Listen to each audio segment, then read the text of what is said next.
कभी मेरे को यह भी महसूस होता है कि शायद हम हिंदुस्तान के कहीं किसी नक्शे में हैं या नहीं। जिस प्रकार से हमारे सरकार का हमारे पंजाब के लोगों की तरफ व्यवहार है, ऐसा हमें महसूस होता है। मैं आपको बताना चाहता हूं सभापति साहब, जब हिंदुस्तान के देश के प्रधानमंत्री जब लाल किले पर झंडा लहराते हैं, और मैं गर्व से कह सकता हूं कि उस झंडा लहराने में पंजाब के हजारों नौजवान लोगों ने अपनी शहादत दी है। ये अवसर इसलिए प्राप्त हुआ है सभापति साहब। मैं कहना चाहता हूं सभापति साहब, मैं अपने किसान की बात करना चाहता हूं। पिछले 1.5 साल से सभापति साहब, पंजाब का किसान, देश का किसान, आज बड़ी बड़ी बातें की गई। आदरणीय मंत्री महोदय कहे कि हमने एमएसपी दी है। एमएसपी आपने दी है? 1967 में कांग्रेस की सरकार ने किसान के लिए एमएसपी दिया था। जब देश भूखा मर रहा था तो पंजाब के लोगों ने, इन किसानों ने, देश के किसानों ने देश के लोगों का पेट भरने का काम किया। आज कोई आसान नहीं कर रहा कि हम उनको एमएसपी दे रहे हैं। किसान लीगल गारंटी मांगता है सभापति साहब, एमएसपी की लीगल गारंटी। आपको मैं बताना चाहता हूं 700 किसान पंजाब का शहीद हुआ, और मेरी एक आदरणीय हमारी संसद ने उन किसानों की मांओं के बारे में ये कहा कि ये तो 100-100 रुपए पे भाड़े पे लाए हुए लोग हैं। मेरे को शर्म आती है इस बात की। वो किसान, और आज वो किसान दिल्ली के बॉर्डर अपनी बात सुनाने के लिए दिल्ली आना चाहता है। क्या दिल्ली देश से अलग है? क्या दिल्ली में पंजाब के किसान नहीं आ सकते?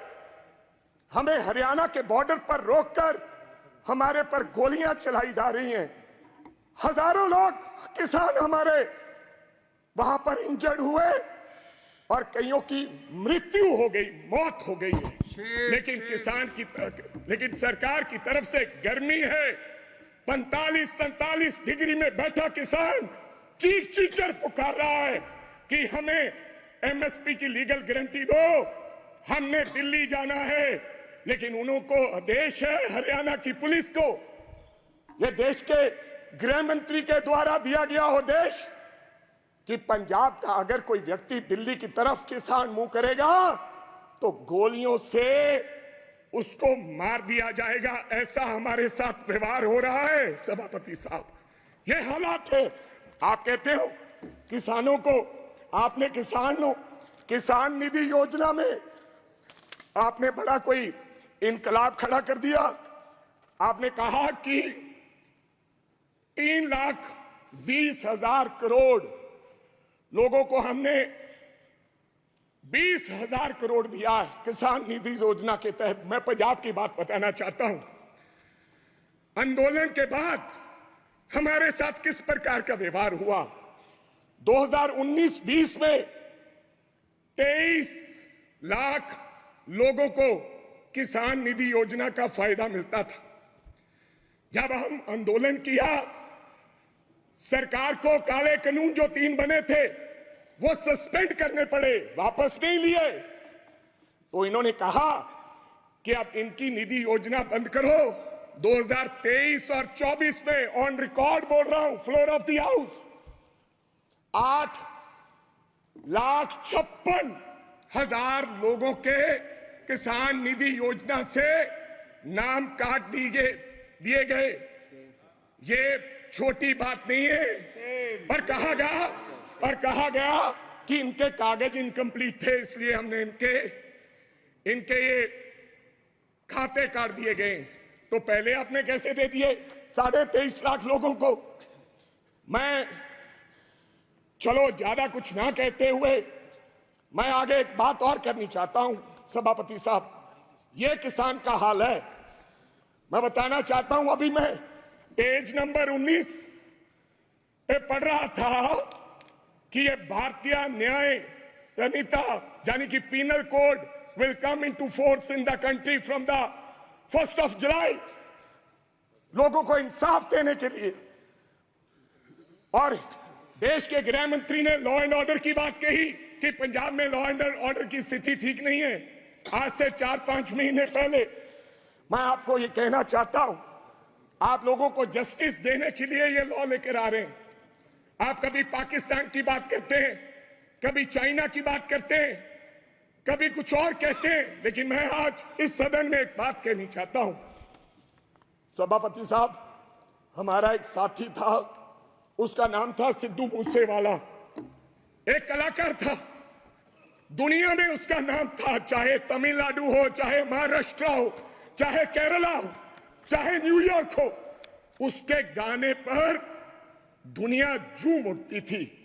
और मैं ये भी कहना चाहता हूं सभापति साहब, टाइम्स स्क्वायर न्यूयॉर्क में हर तीसरे दिन सिद्धू मूसेवाला बजता है। बिलबोर्ड, जो बिलबोर्ड दुनिया के 100 गाने, उनमें से सिद्धू मूसेवाला हर रोज पहले, दूसरे, तीसरे नंबर पे वो व्यक्ति रहता है। उसके साथ हुआ क्या, मैं आज इस सदन को जानकारी और बताना चाहता हूं आपके माध्यम से। क्या हुआ 28 साल के नौजवान के साथ। हम नेशनल सिक्योरिटी की बात करते हैं, आप कहते हैं हिंदुस्तान में परिंदा भी पर नहीं मार सकता। आप ये कहते हैं कि हम हैं, चिंता मत कीजिए। लेकिन क्या हुआ, नौजवान 28 साल के नौजवान को गोलियों से मार मारकर, 10 गोलियां मारकर दिन दिहाड़े मार दिया गया। और मारा किसने? सभापति साहब, बहुत से लोग मारे जाते हैं, मारा किसने? एक तिहाड़ जेल में बैठा एक गैंगस्टर जिसका नाम लॉरेंस बिश्नोई है, उसने मारकर कहा, जेल से इंटरव्यू दिया और कहा मैंने मारा है, मैंने मारा है। अभी तो सिद्धू मूसेवाला मारा है, अभी इसके बाप को भी मरना होगा। जेल से इंटरव्यू दिया। आप नेशनल सिक्योरिटी की बात करते हैं, कब इंसाफ मिलेगा सिद्धू मूसेवाला को? क्या होगा? 28 साल का नौजवान जिसकी मां के एक बेटा था, एक, और बिना शादी के ब्याह में हमारे सर पर सेरे बांधे जाते हैं, सेराबंदी होती है, आपके भी होती है। डेड बॉडी पड़ी, डेड बॉडी पर मेरी उस मां ने, सिद्धू मूसेवाले की मां ने फिर सेरा लेकर आए और अपने बेटे के लाश पर सर पर सेरा बांध के उसकी बधाई दी है। ये हालात हैं। आप देश के गृह मंत्री हैं, इंसाफ दिलाएं और जेलों में बैठे ऐसे गैंगस्टर को आप निकाल के उस परिवार को इंसाफ दें। लास्ट बात सर, 1 मिनट में खत्म करूंगा। आप सभापति साहब, मैं ये इसमें लिखा है पेज नंबर 4, पॉइंट नंबर 5, क्या लिखा है? Now my government is striving to make India the 3rd largest economy in the world. कैसे बनेगा साहब? मैं सब उस शहर से आता हूं, लुधियाना से, जो हिंदुस्तान का कभी कभी ईस्ट मैनचेस्टर कहा जाता है, जिसको आज क्या हालात हो गए इंडस्ट्री के, डाइंग इंडस्ट्री है सर, वहां पर साइकिल इंडस्ट्री है। लोग छोड़ के कारोबार धंधा बंद करके अब चले जा रहे हैं लुधियाना छोड़ के। ये हालात कर दिए। मैं एक छोटी सी उदाहरण देना चाहता हूं। 10 साल में हमें इस सरकार ने कुछ नहीं दिया। अगर दिया है हिंदुस्तान की सरकार ने लुधियाना को, सबसे बड़ा शहर है पंजाब का, तो कोई खड़ा होकर व्यक्ति बता दे कि हमने ये दिया है। मैं क्या कहना चाहता हूं कि एक साइकिल इंडस्ट्री है साहब, जहां तो चाइना में साइकिल बनता है, जहां पंजाब में साइकिल बनता है। चाइना में साइकिल की प्रोडक्शन क्या है, आप हैरान हो जाओगे। आप मेक इन इंडिया की बात करते हो, 28 से 30 करोड़ एक साल की चाइना प्रोडक्शन करता है, एक साल की 28 से 30 करोड़। लेकिन लुधियाना क्या प्रोडक्शन करता है? 2.5 करोड़। क्यों? वजह क्या है? हमारा साइकिल 3500 रुपए का शुरुआत में बिकता है, लेकिन चाइना का साइकिल $300 से शुरू होकर 2 लाख में बिकता है। इसका कारण क्या है? Make in India wrong policies. जब तक ये रॉन्ग पॉलिसीज हैं, समाप्त कीजिए, समाप्त कीजिए, तब तक हमारा देश तरक्की नहीं कर सकता। कैसे तरक्की करेंगे? आपकी रॉन्ग पॉलिसीज की वजह से आज हमारी इंडस्ट्री, जो लुधियाना की इंडस्ट्री है, उसके ये हालात हो गए। अंत में एक लाइन में समाप्त करना चाहता हूं। हमारा भाईचारा बहुत कायम है स्पीकर साहब। पंजाब के लोग बेशक चाहे किसी पार्टी को वोट दो, आम आदमी पार्टी को लोगों ने वोट दिया, अकाली दल को दिया, कांग्रेस को दिया, बीजेपी वालों को भी दिया, लेकिन आपस का भाईचारा नहीं कभी टूटा।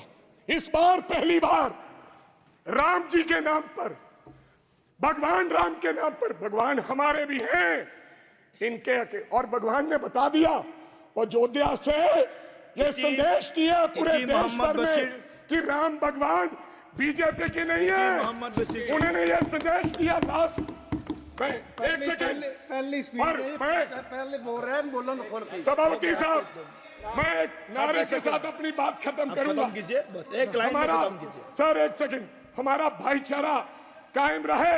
मैं बीजेपी वालों को हाथ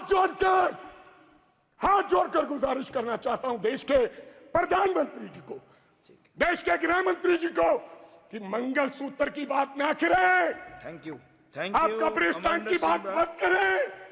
मैं एक नारे के साथ अपनी बात खत्म करूंगा। मंदिर बांटा, मस्जिद बांटी, मंदिर बांटा, मस्जिद बांटी, बांट दिया भगवान को। ओ शर्म करो बीजेपी वालों, मत बांटो इस देश के बोले वाले इंसान को, मत बांटो इस देश के बोले वाले इंसान। सर